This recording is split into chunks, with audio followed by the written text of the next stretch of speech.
आता ह्या सबस्क्रायबरचा काय प्रश्न आहे, काही विवाहित जोडपे असे आहेत की नवऱ्याला रोज पाहिजे, इच्छा आहे पण पत्नी करायला तयार होत नाही.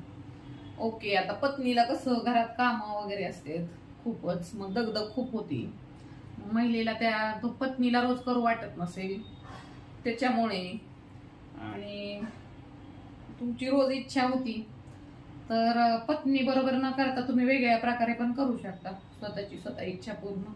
ओके, तर आणि बाहेर वगैरे करू नका, कारण परत पती पत्नीमध्ये वादविवाद होणार आणि भांडणं होणार आणि हाय तो पण संसार तुटून जाईल मग.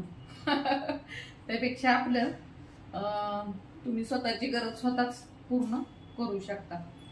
ओके, आता उत्तेजित होण्यासाठी बऱ्याच गोष्टी असतात, त्या बघून तुम्ही स्वतः उत्तेजित होऊन तुमचं काम पूर्ण करू शकता.